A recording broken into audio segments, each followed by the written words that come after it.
Okay. It's a great pleasure to see so many of you here this evening for this, the last in the sequence of club talks for the year 2017. Those of you who've arrived ahead of the start, and quite a few of you, might also have noticed a change in the procedures in setting up the event. Normally this is carried out by our events convener Lee Simpson, who unfortunately can't be here on this occasion on account of having taken another booking. In his absence, various club members have stepped up to fill in the breach. Notably Ian and Louise Gardner, who have set up and in part provided the video projection equipment, and Martin Phillip, who is looking after audio arrangements and video recording.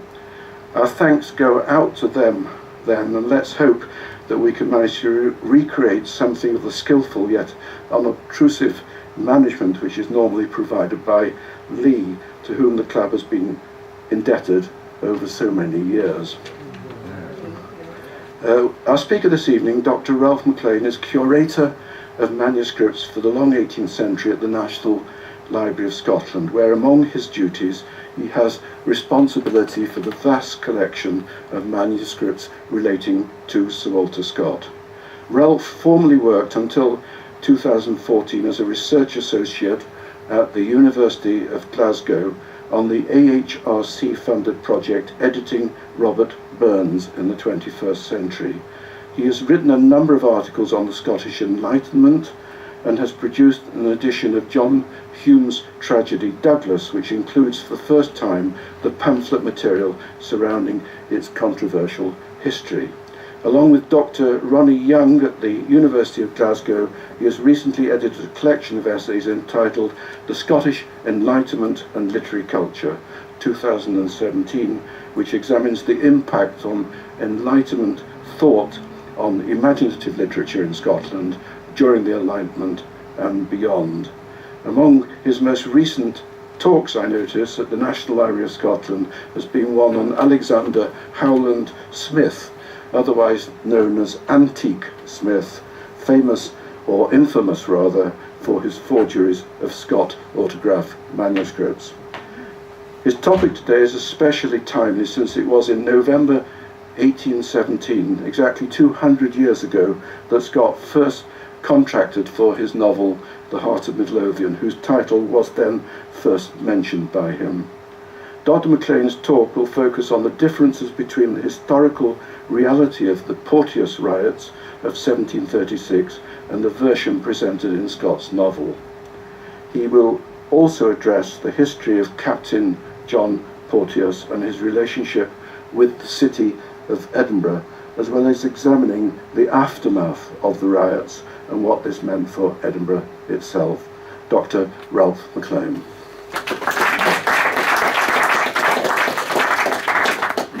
Well, thank you very much to Peter for that warm introduction, and thank you very much for inviting me to speak tonight. So without further ado, John Porteous in The Heart of Midlothian, the intersection of history and fiction. Now, I'd like to start tonight with a quotation from a literary work on Captain John Porteous, not from Sir Walter Scott's great work, The Heart of Midlothian, but a stanza from a 1738 poem called Captain Porteous's Ghost. He in his life was a great pest, and ever since he went to rest, he hath not ceased us to molest, but hath our hearts and stomachs vexed, and made us groan. In sacred things we sore oppressed, which gars us moan. Now, not perhaps a work for the ages, but nonetheless apt as a metaphor for the spectre of Porteous, which haunts the opening chapters of the book, and who became something of a boogeyman in the Edinburgh populace, who appeared to loathe and detest him in equal measure. The story of Porteous binds the fictional characters such as Ruin Butler and Effie Deans to the historical events of 1736, which culminated in his execution at the hands of the Edinburgh mob. Although Scott is renowned as the progenitor of the historical novel, for the historian Christopher Smout, Scott achieved his zenith in his account of the Porteous riots. Smout proclaims that there has probably never been so brilliant a piece of historical research, so brilliantly disguised as fiction. And even when William Roughhead came to write his historical account of the Porteous affair and the subsequent trial in 1909, Scott's version of events still casts a dominant shadow. And just as an aside here, when I was looking through the book, I noticed that Roughhead had actually dedicated the volume to the Honourable Lord Ardwall, a former president of the Edinburgh Sir Walter Scott Club.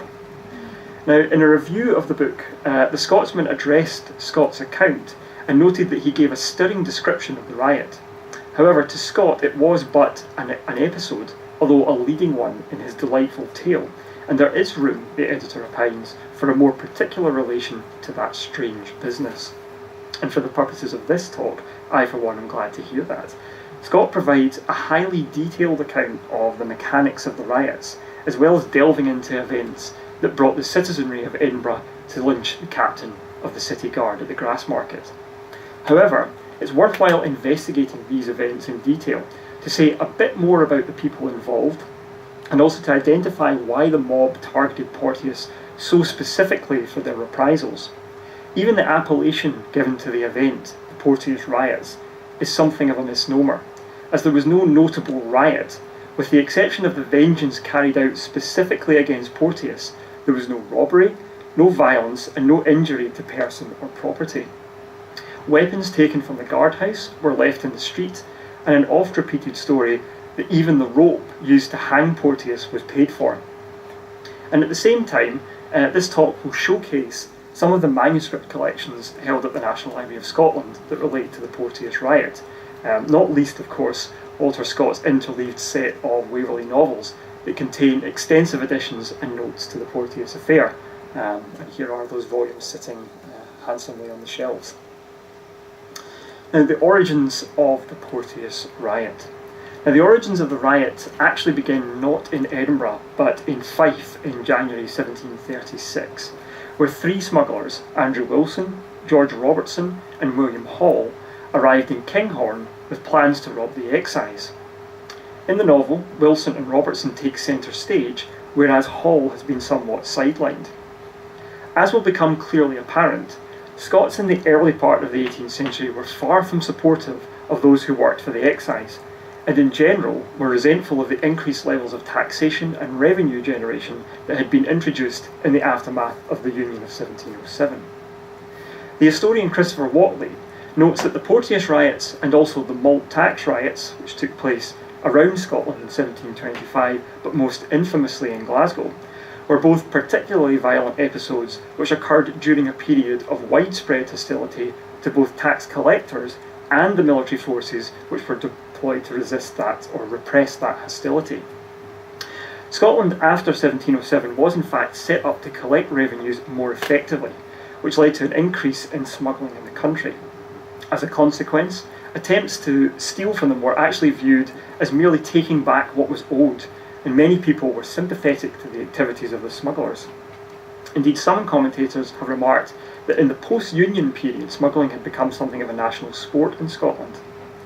In June 1718, for example, near Dumfries, officers who had seized some smuggled tobacco found themselves opposed by 20 or 30 men in disguise and about 40 or 50 women, who with long poles, clubs and staffs beat and abused the said officers and their two horses and kept them prisoner until the tobacco was carried off. And even as late as 1789, in an account of the cruel massacre committed by John Porteous of the City Guard of Edinburgh, sympathy still very much lay with Andrew Wilson, and the title page rather generously refers to him as a merchant rather than a smuggler. Now, while this trio stopped off at an alehouse, they had the good fortune to hear that an exciseman who was sleeping upstairs, and they conspired to threaten him. Wilson and Hall went up to bang on his door, and the collector, a Mr. James Stark, fled the scene through the window, having the presence of mind to take a bag of money with him, but somehow managed to forget his trousers along with £140 in banknotes. Scott increases this figure to £200 in the novel. Now, as it happened, in the next room there was another exciseman, an Alexander Clark, and he kept both his trousers and his head, and also escaped by defenestration, but this time he ran to raise the alarm. Meanwhile, Robertson remained downstairs and was able to head off some curious locals by taking them for drinks elsewhere, before meeting up with Wilson at a later time. Hall, meanwhile, was arrested by a soldier, supposedly found skulking in a ditch, and in return for the opportunity of a pardon, he offered to reveal where the other members of his band were. And ultimately, all three of them were arrested and sent to the toll booth, also known as the Heart of Midlothian, where they came into the orbit of John Porteous and the Edinburgh City Guard. Now, the Edinburgh City Guard was a relatively old institution, even by the 1730s. It was effectively an armed militia, which was employed to keep the peace in the city. The origins of the Guard date back to the 16th century, when, following the disastrous defeat of the Scottish army at Flodden, citizens were chosen to watch for invaders and act as an early warning system for the city. This became more formalised in 1648, when a force of 60 men was set up under the command of a captain. The Guard was expanded in 1682 to a force of 108 men, with a further addition of sergeants and officers. By the time of the Porteous riots in 1736, there were around 100 men in the Guard, with 3 captain lieutenants, and most of the corps was recruited from discharged Highland soldiers. In terms of a uniform, contemporary reports describe them as clad in dull red coats, black cocked hat edge, with a white braiding, and black buckled shoes. There's perhaps a modern example of that, as we would have had in our day and their day as well. I see there's a coffee shop or a coffee house about it. Now, the poet Robert Ferguson, whom Scott noted in The Heart of Midlothian, mentioned the Guard so often that he could have been termed their poet laureate. And Ferguson describes them in the 1670s and 1660s in the following way. Good folk, as you come frae the fair, right yont frae this black squad, there's nae such savages elsewhere allowed to wear cockade. And I couldn't let this go. Of course, I'm sure everyone in the room is well aware, you don't need to tell them, the Heart of Midlothian manuscripts is, of course, housed in the National Library of Scotland. And I just wanted to show this a nice example here, where you can actually see Scott's working. On the left-hand side, you can see that Scott's added in the top part of chapter 3 here. And he's got a quote from Ferguson's The Daft Days, where he talks about the Guard as the black banditti. And the rather large red arrow that I've got, you can see on the manuscript, or maybe you can't, Scott's put a little asterisk, and then he's gone to the blank page on the side, and then he's added this section in, so he's expanded out the third chapter here. And it's interesting to see sort of Scott's sort of like mind, or kind of like his operating process, if you like. Now, as for the weapons of the Guard, they were issued with muskets, which of course did so much damage during the riot, but more ceremoniously, and perhaps more ominously, they also carried the Lochaber axe. The axe is on a long pole, with a hook at the back of the axe, but it had a more practical purpose for its wielder, because it could be used to seal gateways by grappling the top of the gate. The headquarters for the Guard was the City Guardhouse. This is taken from John Kay's sort of etchings of characters of Scotland. And the Guardhouse was located fairly near the toll booth, almost next to the Tron Church on the High Street. Now, Ferguson described the Guardhouse as lumbersome and stinking biggin, which hardly makes it an appealing proposition. And Scott was not any more charitable. He referred to it as a long, low, ugly building, which to a fanciful imagination might have suggested the idea of a long black snail crawling up the middle of the High Street and deforming its beautiful esplanade. And the headquarters remained there until its removal in 1787. And while Edinburgh remained a walled city, the Guard were often posted at entrances of the ports or the gates, a detail which was to become crucial in the efforts of the mob to secure Porteous. And Porteous' first contact with the Guard came in 1718, when he was appointed as an ensign following his time as a drill master of the train bands. The train bands were volunteers that had been mustered to defend the city in 1715 against any Jacobite incursions. Now, very little is actually known of the early life of John Porteous, and we need to be very careful in relying on the sources available to us, because they're almost universally biased. But they do reflect the mood of the Edinburgh city mob and their attitudes towards him. Now, one of the most scurrilous accounts of Porteous' early life is contained in Life and Death of Captain John Porteous. and it was produced, as one might expect, anonymously in 1737, perhaps to capitalise on the still raw event which had taken place the previous year. Now, it is in certain respects a compendium of the gossip and scandal that were associated with the character of Porteous, and which cannot be readily supported or discounted due to a lack of available evidence. Now, this account presents Porteous as a wife-beater, but also a parent-beater, perhaps the kind of condemnation of him subverting the natural order of things. And Porteous was a figure despised by the common folk, but tolerated by gentlemen, in part because he had a talent for golf. Now, indeed, Porteous's golfing skill was something that was noted in his day. Alexander Carlyle, who witnessed the Porteous riots as a youth in Edinburgh, and later wrote about his experience there, recalled that Porteous was renowned for his skill in manly exercises, and in particular golf, and this gained him entry into the company of his superiors. And it was this, according to Carlyle, that elated his mind and added insolence to his native roughness, so that he was very much hated and feared by the mob of Edinburgh.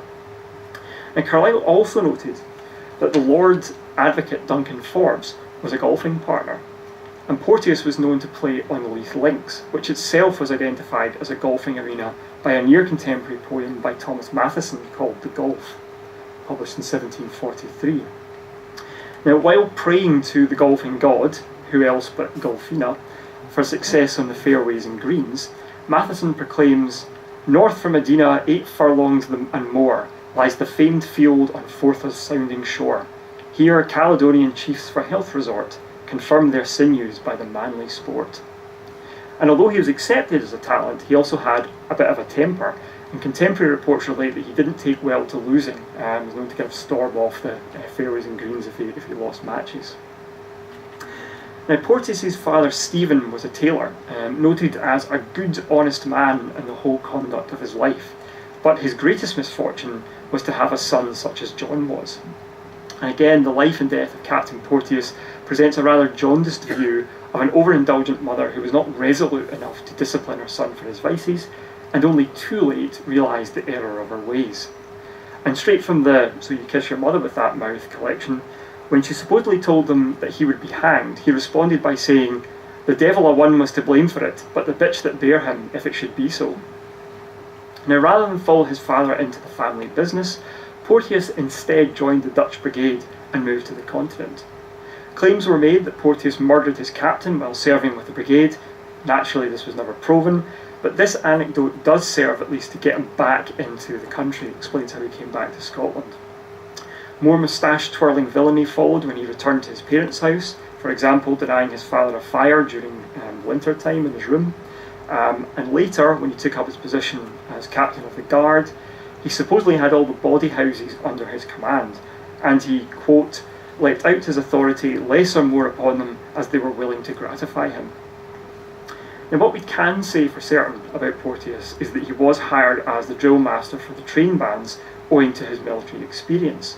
And at this task, he appears to have been completely competent, and even the life and death of Captain Porteous goes as far as to concede this point.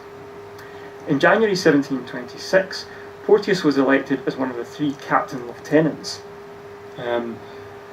This isn't a picture of Porteous, but again, it's a picture of the 3 captain lieutenants from about the mid-1780s, early 1790s.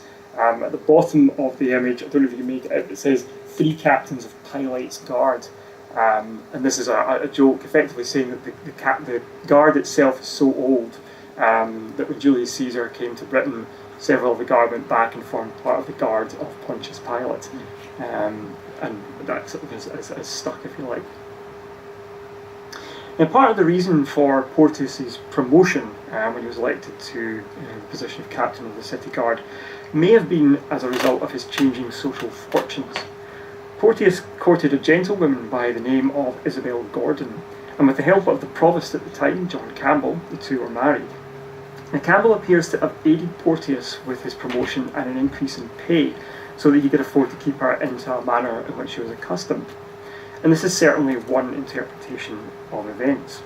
But the compiler of the 1773 Newgate calendar offered an altogether different viewpoint, reporting that Provost Campbell had kept Isabel Gordon as a mistress, who was above 40 years of age and whom he was willing to part with.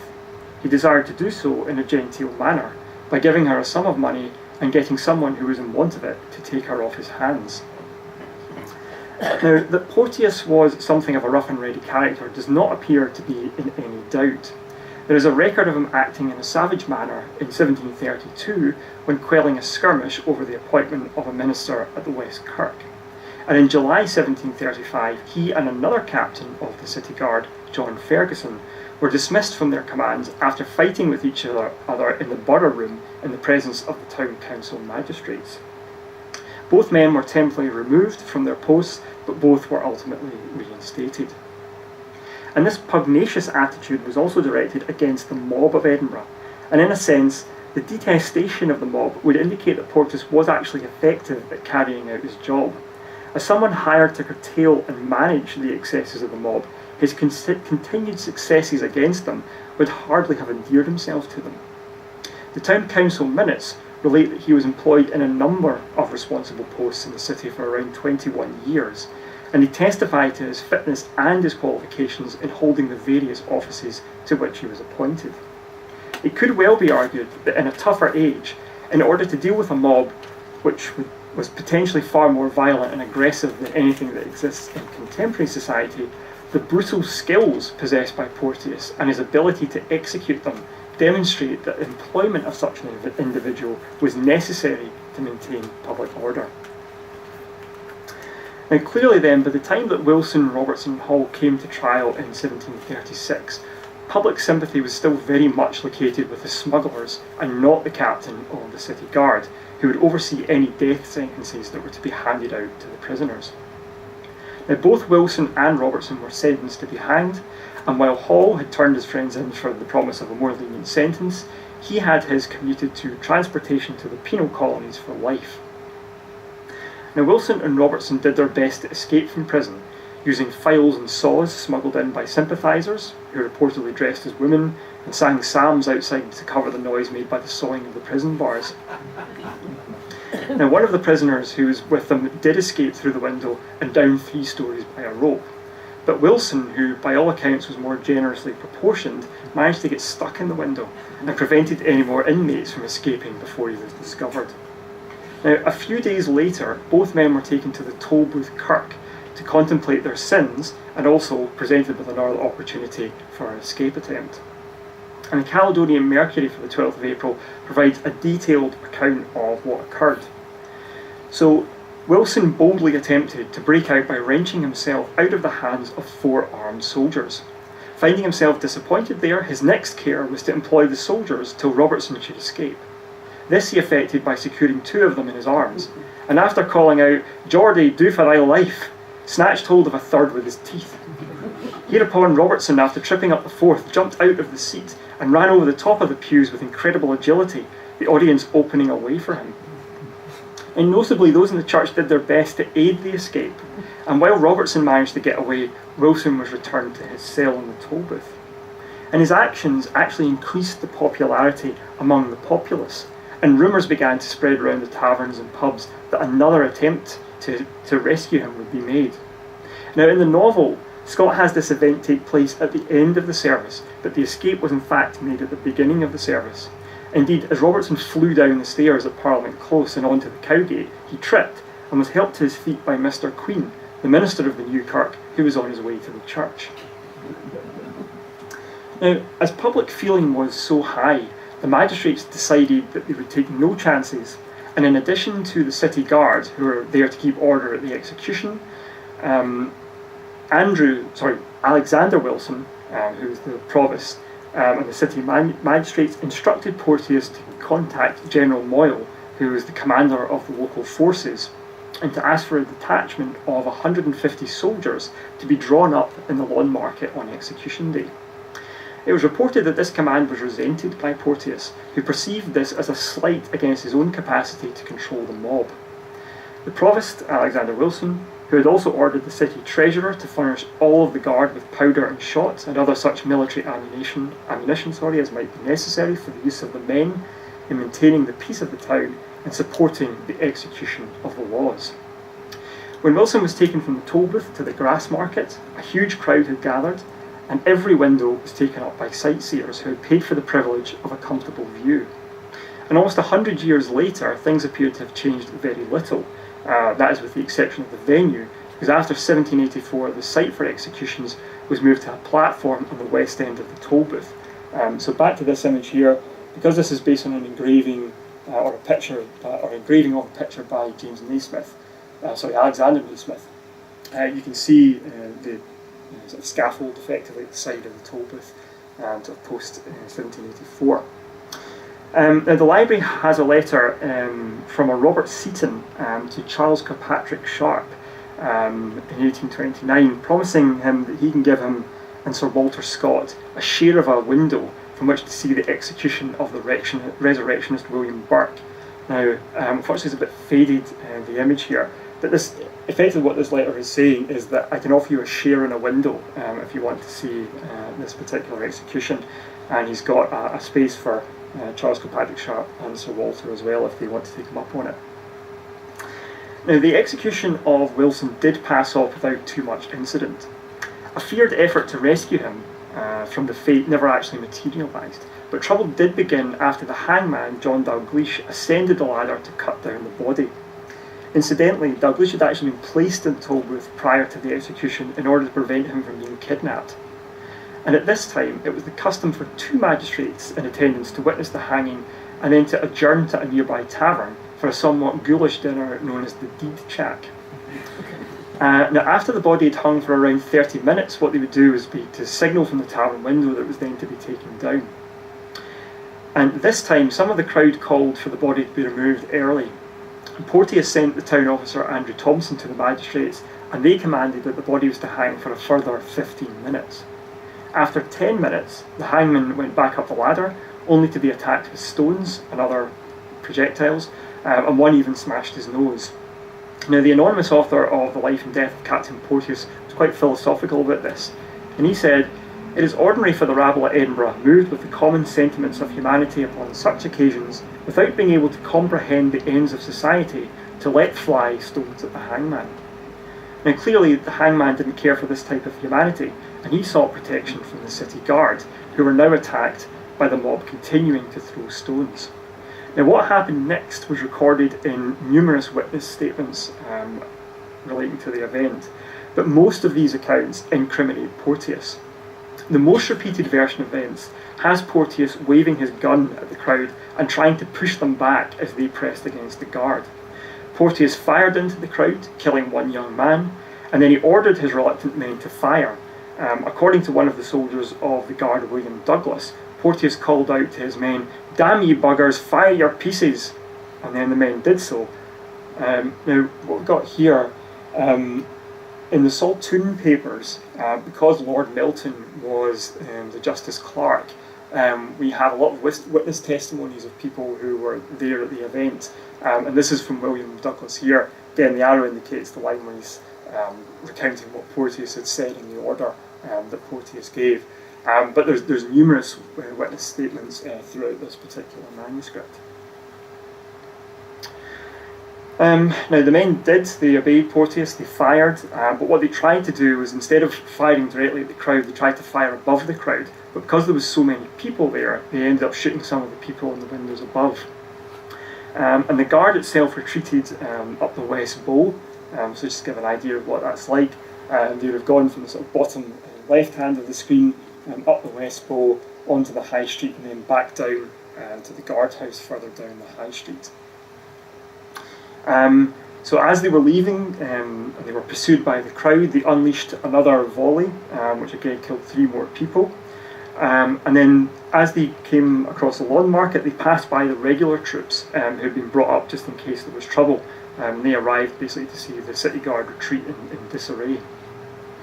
Now, Porteous himself, he went to the Spread Eagle Tavern to relate events to the provost and the magistrates. He insisted that he had not fired his gun and maintained this position at the subsequent trial. And this was in fact found to be true, that the gun hadn't actually been fired. But counter to this, many witnesses had actually claimed that Porteous had taken a gun from one of his men, which he'd used to fire the first shot, and hence the reason why his gun remained unfired. Now, Porteous was taken into custody along with a further 15 soldiers of the guard, and they were all put in jail.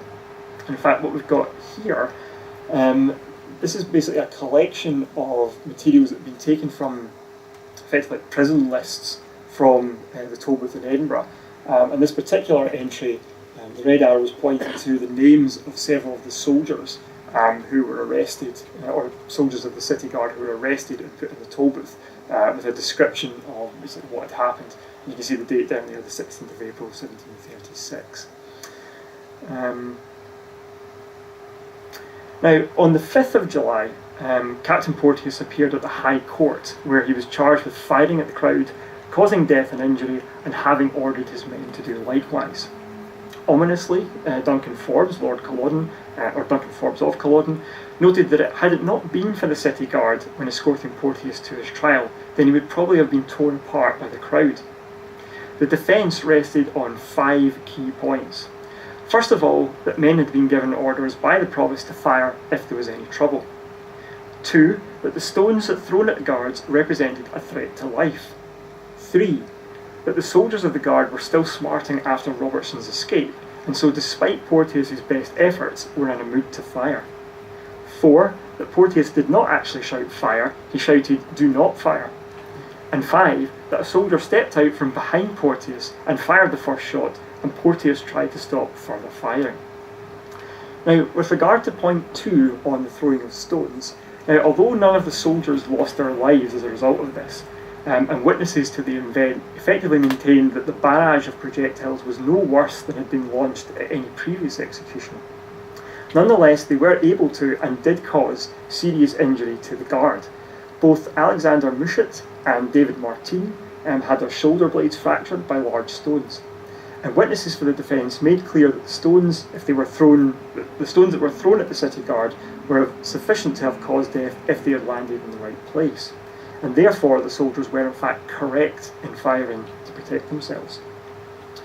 Now this was clearly something that remained in the thoughts of the magistrates, and in August 1737, after the subsequent inquiries had been completed, the town council passed an act whereby, quote, the person or persons who shall hereafter be found guilty or art and part of throwing stones, mud, dung, and other garbage at the officers of the law, city guard, or common executioner, shall be whipped through the city by the hand of the common hangman, and thereafter imprisoned for the space of 1 year.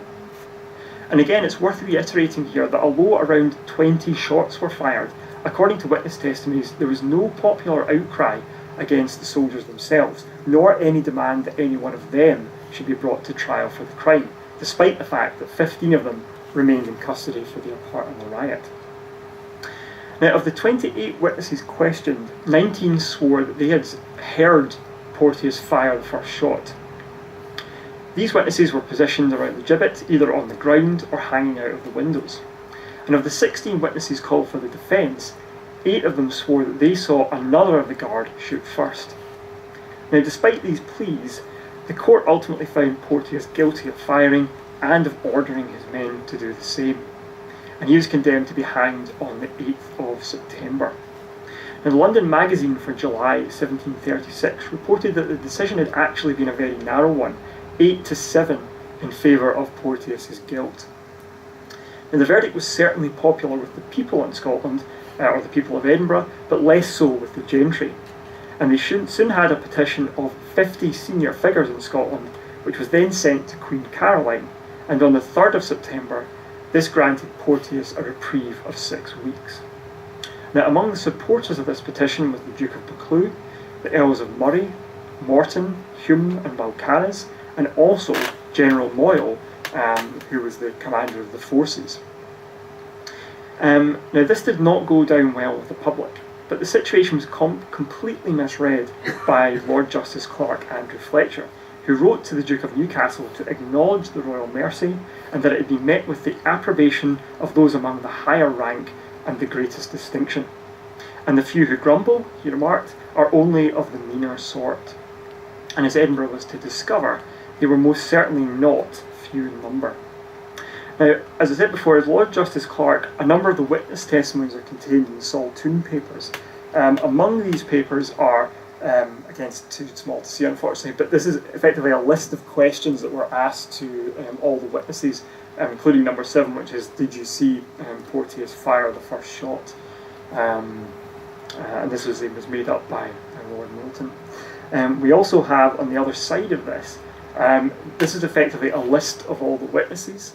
It gives you their name and also the professions for what they do as well, and it also categorises them as well in terms of what they're saying and what arguments they're providing to group people together. As you can see, it's sort of hived off and sort of like crossed through in certain places. There's also a copy of the printed proceedings of the trial, and this has Lord Milton's annotated notes. So the page that I've selected here is actually a speech that Lord Milton himself gave, but he's sort of marked things up around the side. Sometimes they're not all as detailed, as highly marked as this. Sometimes he's just sort of underlining key passages or making sort of individual notes. But in this case, he's actually sort of going into sort of more detail. Now, let's move on to the murder of Captain Porteous. Now, the timeline for the murder of Porteous is one of the major historical departures in the Heart of Midlothian. In granting the reprieve to Porteous, Scott compares the mob to a tiger that has just been deprived of its meal that it was about to devour. He postpones the arrival of the royal reprieve to a dramatic but imaginary moment that has a fictitious mob waiting around a non-existent gibbet for the hanging of Porteous on the day originally fixed for the execution, the 8th of September. Now, in reality, Porteous was already dead and buried, and here is his gravestone in Greyfriars Church. Up until the 1970s, it was just a marked grave with just a P on it. It is interesting to see that there are other people buried in Greyfriars other than Harry Potter characters. Now, it's unquestionably a great literary device, but it does create the improbability that the decision to kill Porteous and what to do about it came around through one afternoon of angry plotting.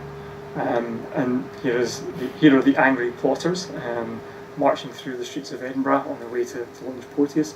This is taken from a collection in the library of illustrations of Scott's novels, which are sort of effectively sort of printed over in silk. Now, instead, the reprieve itself actually arrived, the planning took 5 days, 5 days of careful planning in order to execute the execution of Porteous effectively. Now, at first there appeared to be no apparent indignation of the people against the decision in terms of violences or disturbances, but General Wade, when he was questioned, reported that the discussion of this intended murder was so rife that it was the topic of conversation in taverns, coffee houses, tea tables, and even the Market Cross of Edinburgh. Talk of it had also spread to Glasgow, to Stirling and Perth, and it was also discussed in Carlisle and Berwick. And Captain Lind of the City Guard, who was later questioned about his memory of the events, also recollected that there was much talk in the coffee houses of Edinburgh about the proposed murder.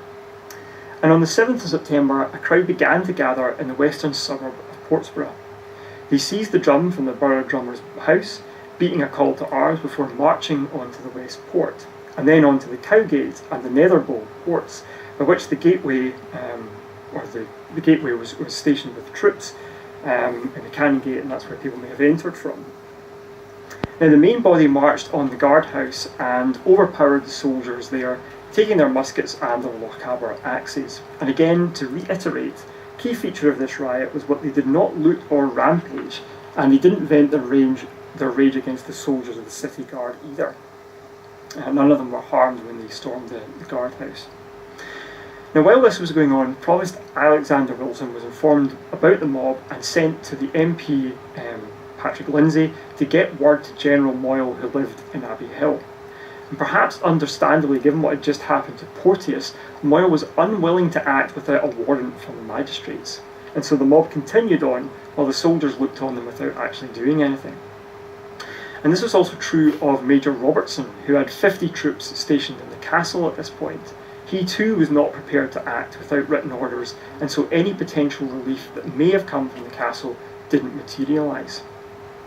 Now, the toll-booth door was battered for an hour before they finally managed to get through, and when they did, there was an even more imposing iron door, which may have delayed them for even longer, if they had not had the keeper of the toll booth unlock it after he unwisely tried to intervene.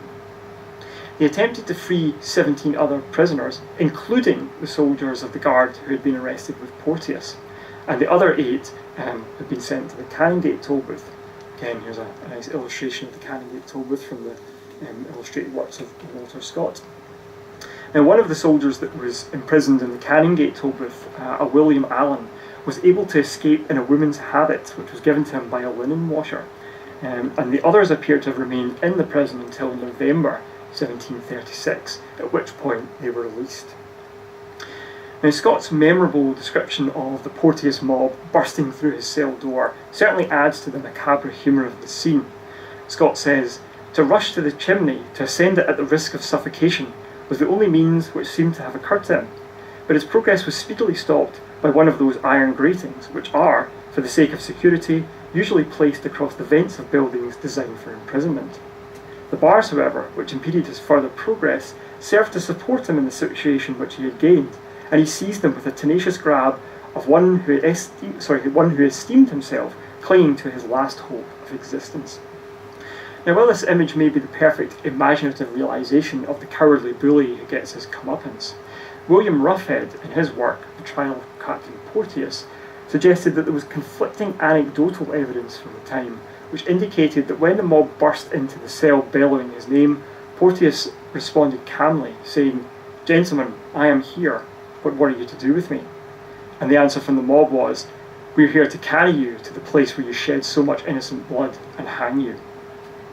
Now, the rope that was used to hang Porteous, and here one of the mob is carrying the rope in the foreground here. Now, in almost every account given of this event, there is agreement that the rioters broke into a shop in the West Bow, taking a coil of rope, but in keeping with the levels of organisation and discipline that marked the mob's activities, they left a guinea on the counter to pay for both the damage and the merchandise. Now, the leaving of the guinea is used to demonstrate the discipline of the mob, but it also indicates that they saw themselves as the instruments of justice, and in a bizarre way continued to operate within the confines of the law as they delivered their own brand of it. However, another account appeared in Chambers' Traditions of Edinburgh, published in 1825, which related that the mob passed the shop of a Mrs. Jeffrey, and when they asked her for a coil of rope, the woman asked if it was to hang Porteous with, and on being answered with a hearty affirmative, she cried she would willingly give all the ropes in her shop for so good a purpose, and they laid a guinea upon the counter as the price for the rope which she handed to them. Again, Charles Kirkpatrick Sharp certainly believed in the veracity of the story of the guinea, but he thought it ridiculous that it had come from a member of the Edinburgh mob. He said, "Even if beset with the whim of maintaining a character for honesty, who among such a rabble had a guinea to spare? More likely a £1 Scots or 12 pennies sterling." Indeed, he thought that this was an indication that people of rank and good position were implicated in the riot. And he stated that, "My great-grandfather, Lord Alva, told my grandfather that many of the mob were persons of rank, some of them disguised as women, Lord Haddington for one, in his cook-maid's dress." Now, although General Wade did not specify overtly the class of the people involved, he noted that their behaviour was not that of an ordinary mob. And he said, "If we take the view of the whole proceedings in that barbarous murder, we find nothing in it that looks like the precipitate measures of a giddy mob. No, they went coolly and regularly to work, and for my share, I never was witness to or ever heard of any military disposition better laid down or more resolutely executed than their murderous plan was." And it seems that the press too were also sceptical that the ordinary rank and file could have done this, if left to their own devices. And a week after the murder, the Edinburgh Evening Courant proclaimed, "Nothing of this kind perhaps was ever so boldly attempted, so secretly kept, nor so successfully executed, which makes people apt to believe that persons above the vulgar rank had a hand in it. And rather that, the keeper of the prison declares that they were persons in good dress who took out the prisoners, though disguised with leather aprons." Now, although the mob continued in an orderly fashion when they got Porteous down to the Grassmarket, there were extreme calls from some of the more bloodthirsty members of the crowd. This painting from James Drummond in 1855 shows the more bloodthirsty elements of the Porteous mob. One witness recalls that there were proposals for cutting off Porteous's ears or even of gelding him, but none of this was carried out. Instead, he was hauled up on a dyer's pole, and as he struggled to free himself of the rope, he was battered on his arm and shoulder with a Lochaber axe. Now, after Porteous was hanged, the mob melted away from the scene, scattering the weapons that they had acquired on their march to the Grassmarket. It was 5 a.m. before the body itself was cut down, and although the magistrates arrested a few malingerers who were found near the Grassmarket, no one was ever convicted for the murder. Indeed, despite the promise of big rewards for any potential informers, almost nobody could be found who was prepared to speak out and identify the rioters.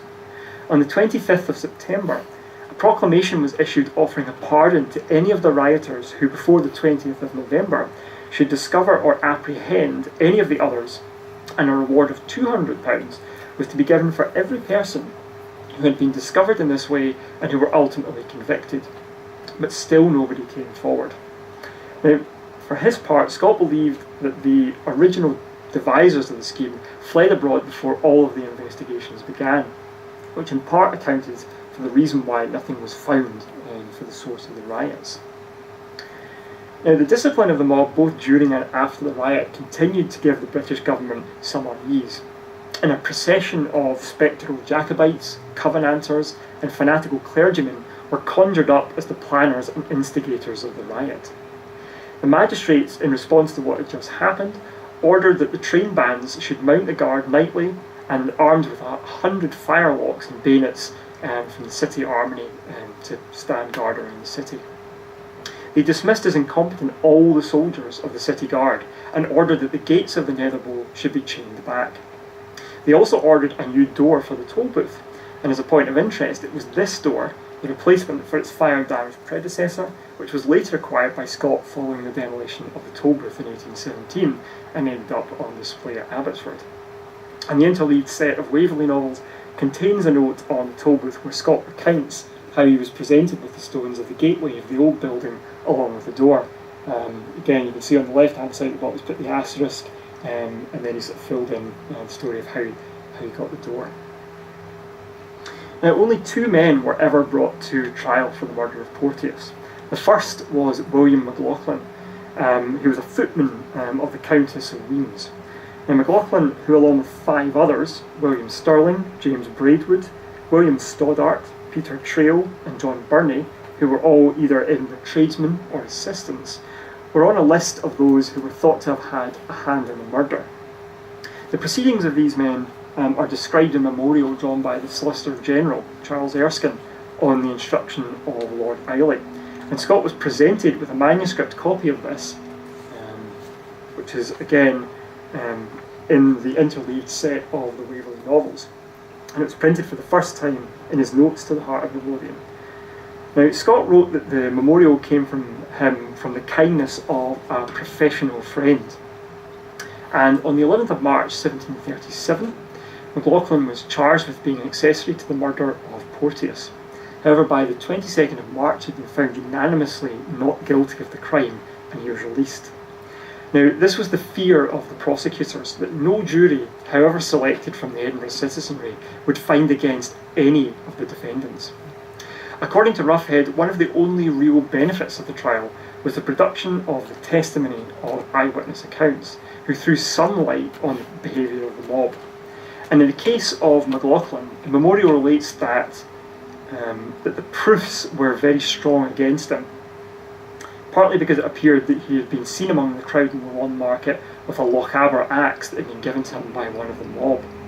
Now, one witness even suggested, the witness here, that he had acted as a sergeant or a sort of commander for some time of a guard that stood across between the upper end of the Luckin booths and the north side of the street.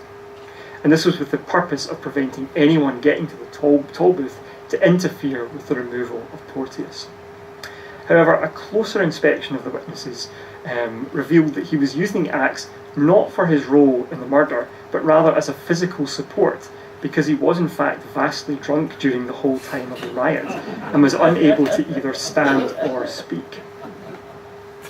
Now, the reason that he was identified in the first place was because he was wearing My Lady Weems' livery, And an anecdote in the traditions of Edinburgh relates that the children of the Countess of Wales were so proud of the family's connection with the affair that they once decided to put on a performance of the event. The future heir was to play the role of Porteous, but so realistic was the apparatus that was used by his sisters for the scene that he was nearly black in the face before they cut him down. Now, a second man was also put on trial, Thomas Lennon. Now, Lennon had departed the city in 1736 and had returned in 1738, and he presented himself to the Lord Justice Clerk. Now, this trial took place in June 1738, and although witnesses testified that they had seen him with the mob, they noted that he was not holding any weapons, and he was also found not guilty. And this was the last attempt to bring to justice anyone for the murder.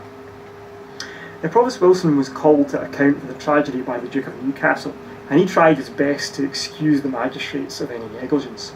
So he says to him, "Now this abomination both astonished and greatly afflicted me and the other magistrates. I take the liberty to assure your grace that as far as the surprise and the uncommon circumstances that attended it did allow of, the magistrates did exert themselves to have quelled the mob and to prevent the mischievous consequences that ensued. But it was got to so great a height before we had any notice of it that our endeavours were in vain." However, General Moyle related an altogether different story to the Duke, stating that it was not by any neglect of mine the poor man lost his life. Had the Lord Provost given me as early notice as he got himself from a relation of his own, I could with ease have prevented what happened without the effusion of blood. But it was a concerted affair that the poor man should die, to prevent the resentment of the mob falling on a certain person. And on examination before the Lords, General Moyle identified that that person was the Lord Provost of Edinburgh. Now, in April 1737, a bill was proposed in the House of Lords. And this is a good opportunity to, still actively acquiring materials. This was a recent purchase for the library, effectively a handwritten copy of one of the acts, the Act to Disable Alexander Wilson, which we picked up about maybe 6 or 7 months ago. Now, what this act did, or what it's calling for, was the abolition of the town guard, the removal of the Netherbow Port, the Netherbow Port gates for imprisoning Provost Wilson, and the Duke of Argyll, who plays such an important role in the latter part of the Heart of Midlothian, was greatly unhappy with the proposed reprisals for the city, most especially the clause to remove the city gates. In a speech at the House of Lords, again too small unfortunately to see this, this is contained in part of the papers of Henry Mackenzie at the National Library of Scotland, and it's a copy of the Duke of Argyll's speech on the Porteous riots. Now, Argyll proclaimed his loyal service to king and country, and he argued that any infringement on Edinburgh by the British government would be seen as a direct transgression on the Articles of Union. Indeed, Articles 18, 19 and 20 of the Treaty of Union specifically guaranteed the independence of Scots law and prohibited interference from England. And he thought it was a gross injustice that the city itself was to be punished in so draconian a manner for the faults of some unknown offenders, and robbed of some of its most valuable privileges, and that this treatment was actually akin to punishments meted out to a conquered city. And this was in direct contrast to some of the English lords, who effectively demanded that if the names of the guilty were concealed within Edinburgh, then the city itself should actually be punished by the removal of the courts of justice and the forfeiture of its charter. And Argyll concluded by stating that it would be my greatest honour to stand in defence of my native country while thus laid open to shame and infamy. And Argyll performed another service to Provost Wilson at the House of Lords inquiry on the 10th of March 1737 over some linguistic confusion. Under questioning by the Duke of Newcastle, Provost Wilson was asked what sort of shot was used by the city guard during the riots. The Provost answered by saying, "Oh, just such as ane shoots dukes and such like fools wi."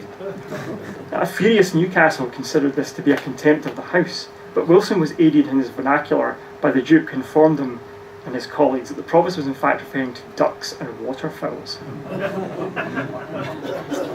Now, further Scottish lords also came out against the bill, with Duncan Forbes of Culloden raising his voice for the independence of the country. He warned the House against the danger of allowing national prejudice to dictate policy, and offered an example from his own past where the Edinburgh mob had hanged the English captain Captain Green of the Worcester in 1705 on the mistaken premise that he was a spy. The bill was passed in the House of Lords, but it was a different story in the House of Commons. As the First Minister, Walpole attempted to ameliorate some of the more incendiary passages of the bill, and he was open to dropping the imprisonment of the Provost, as well as the clauses which sought to disband the city guard and to remove the gates. Instead, the city was given a large fine of £2,000, which was to be given to Porteous's widow Isabel. And this was a much better return for Isabel than what the town council had originally offered her, £10 a year as an annual pension. In return, she thanked them and exonerated them, all the magistrates, for any responsibility for their connection with her husband's murder. And they were so pleased and impressed with the reply that they increased the pension to £12 a year.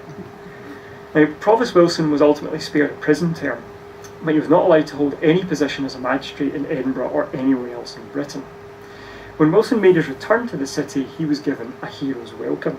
Thousands of citizens lined the roads along which he was due to return to the town, and bells were rung in celebration, but as he wished to avoid the attention, Wilson slipped in via an alternative route. On the night of his return, the gates of the Netherbow, which had hitherto been chained back, were locked at the normal hour.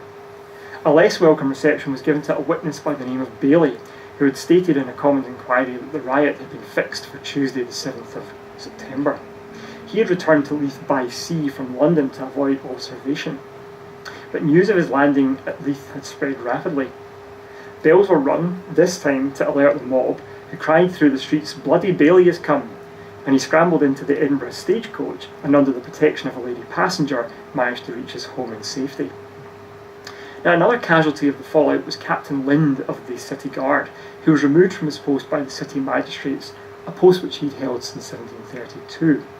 Roughhead surmises that he may well have lost his job as a result of his good memory, for he continually remembered events from the riot that did not cast the magistrates in the best light. For example, his confirmation that there was much talk in the coffee houses of Edinburgh about the proposed murder. So at the very least, while this might have been idle chatter, the authorities were aware of the levels of discontent among the populace. Now, there might well have been some truth to this, and the suggestion that Lind was punished for his frank appraisal of the situation, because he was immediately compensated by the government and was appointed lieutenant in Trelawney's regiment of the South British Fusiliers in Gibraltar. Now, the bill did contain one last amendment which rankled the citizenry of Edinburgh, and that was that in every pulpit in Scotland on the first Sunday of every month, immediately after the sermon, every minister was ordered to read out the act against the murders of Captain Porteous.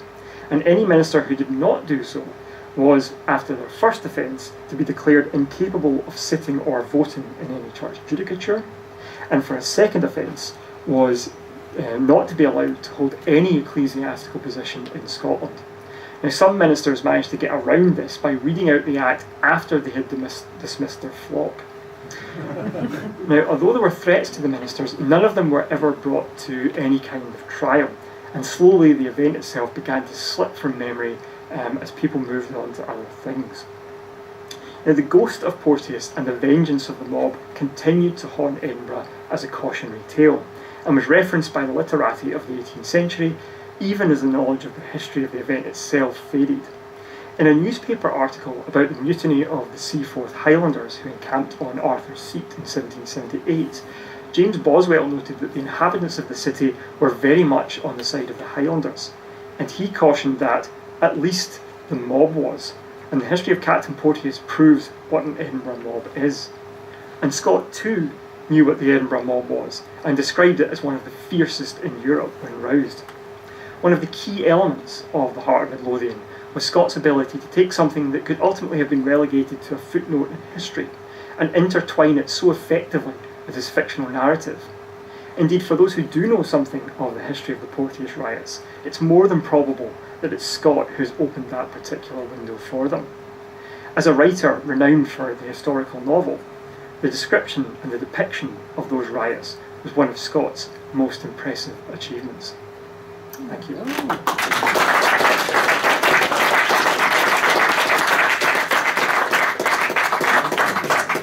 Thank you for that amazingly full and detailed and clear account of this event, both in terms of Scott's novel and the documents which also give evidence about what might have happened.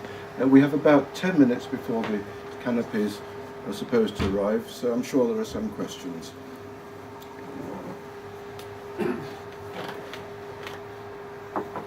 Gentlemen.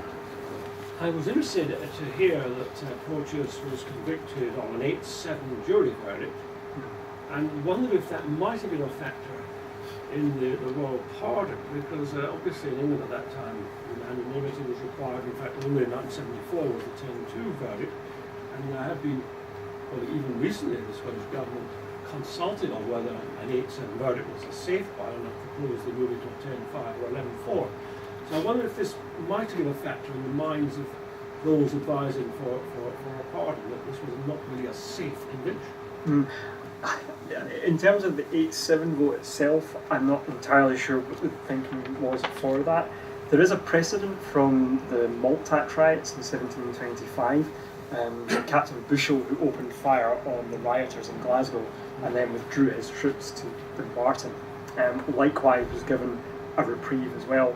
So I think it might be a case that the people in power tend to side with the authorities.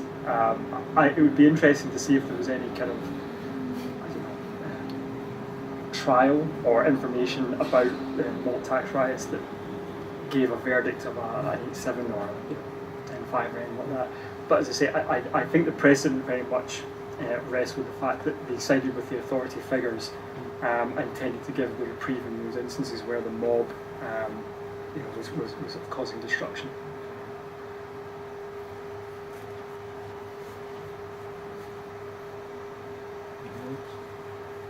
I was wondering about nationalism. Of course, we've got to be wary of seeing it through the lens of the present day. But Scott certainly fits this into a larger narrative about the relationship between England and Scotland, and seems to work towards reconciling differences as the novel goes on. To what extent might you feel that riot was fueled by Scottish nationalistic feelings, insofar as they, in the form they might have existed at that time? Well, there seems to be a great annoyance at the reprieve because it's come from, as the mob sees it, from England.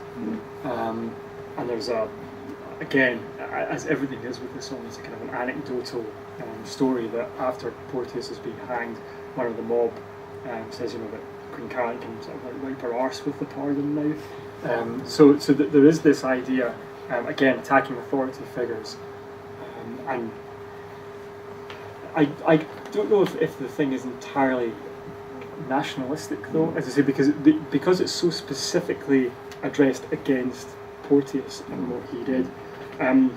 Previous riots, the Worcester riots, certainly had a nationalistic dimension to them. Yes. And the reason that Green was hanged was because he was English. Yeah. Again, the Malt Tax riots are a similar thing as well, because that was infringing upon articles of the Treaty of Union that were protected. And again, that was seen as English infringement directly on Scotland. Yeah. So those two certainly. I would say less so the Porteous riots. Yes. I suppose you could say that it comes out of the fact that the excise is more efficient, and that has arisen as a result of the Union. So you could say maybe the genesis of it is the more efficient tax system, which has been imposed by England on Scotland in the aftermath of the Scott has a character, Mrs. Howden, who says that it was much better when we had the Parliament here because we could throw stones at them. They don't reach as far as London. And Alex Salmond used to quote that during the referendum campaign as Scott expressing Scottish nationalist feelings. But I think to just pick on one character and say that reflects what Scott thinks is to miss the mark by a long way. Any other questions about Edinburgh and the aftermath? All these localities will have been known to us, of course. Sorry, someone can't hear me in the back. I was also impressed by the wealth of manuscripts you were showing, and it is a sort of exhibition of what's there in the reading room, manuscripts reading room in the National Library of Scotland, which you're making splendid use of, and they're available to everybody else, aren't they? Yeah, I mean, if people want to go, and it's those who don't know the manuscript and rare book reading room, it's a new one, and it's a splendid room with wonderful views of Arthur Seats and the rooftops of Edinburgh. I mean, one of the things I was trying to do was to put the shelf locations up as well, so if anyone is interested in sort of calling these items up, so please do come into the library and have a look at them. I would say, because the manuscript for the Heart of Midlothian itself is a safe item, there's different levels of clearance for that one. Unfortunately, you can't just turn up and look at that one. But the interleaved set of the Waverley novels, all the material to do with the Porteous riots, the images from the illustrated works of Walter Scott, all of that can be ordered up and consulted in the library. So please do come. Martin. Just a sort of note and a quick question. The note is, I was struck by how similar the trial is, and no doubt with other trials as well of a similar nature, but also with the trial at the Boston Massacre 35 years later, where again there was the he said fire, no he said don't fire, all that stuff was used, and at that point I think they acquitted the officer, but they branded two of the soldiers on the thumb to show that they were felt to have fired illegally. But my question is, and it's maybe just that I wasn't listening carefully enough, did you say how many people were actually killed in the original, in the riot that Porteous was being tried for? Yeah, so Porteous is supposed to have killed one person initially, shot through the side of the head. Then the guard is supposed to have fired, and although the injured people, 3 people were killed, and as the guard were retreating back up the street back to the High Street, he fired again and killed another 3 people. So there's seven deaths, and other people were injured from it. It always strikes me that "don't fire" is a terrible military command, isn't it? I don't know what a better one would be. Do you know a better one for "hold your fire" as the no? But the word "fire." Actually, I think Ian Gardner might correct me here, but in the Royal Navy, if we were ever landed to restore order, we were always told that we could never be right. It was quite impossible to restore order without actually pinpointing one of the rioters. But to shoot at random was a fatal mistake. Yes.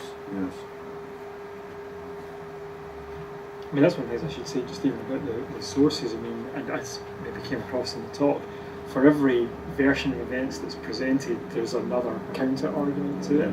And even the elements which have the most number of people saying that something's happened, there's still obviously 1 or 2 people or different sources that come out.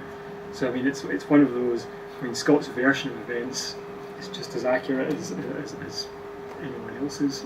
It strikes me as a bit snobbish to say that the mob couldn't order themselves, and there must have been gentry there for it to be efficient. Yeah. For instance, who knows what actually happened, but it certainly happened. We always give our speakers, with that expression of our gratitude, a copy of past presidential addresses there, so that's for you. And I now call on Commander. There we go. There we go, yeah.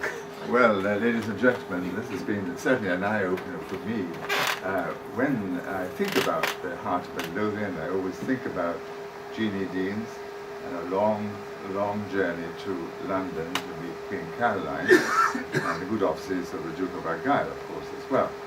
I can't get away from a Russian theme as well here, that Pushkin, that borrowed very heavily from the Heart of Midlothian in a novelette, you might know, novella, called The Captain's Daughter, where a young Russian lady, after seeing her father hanged by a rebel chief, I would call him, a man called Pugachev, made the long journey to St. Petersburg to plead for her fiancé's life. So I think for a lot of people, that is the Heart of Midlothian, that is the Captain's Daughter.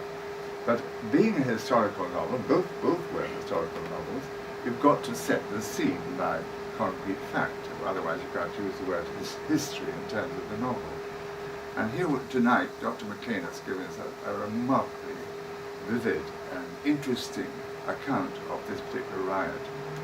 Indeed, it always makes me to hasten to reread parts of The Heart of Midlothian in a new way. I think he did it in such a way which I think has tremendous relevance too, even to Jeannie Dean, because here we have a social history of Edinburgh at that time, not a tall roof, and we've got the Scottish legal system to look at. So it adds so much to Jeannie Dean's long voyage, a long journey, to have this background which you've given us so clearly and so elegantly this evening. So I think, ladies and gentlemen, we've been very fortunate in having Dr. McLean tonight, and I'd like to ask you to show your appreciation to him in the usual way.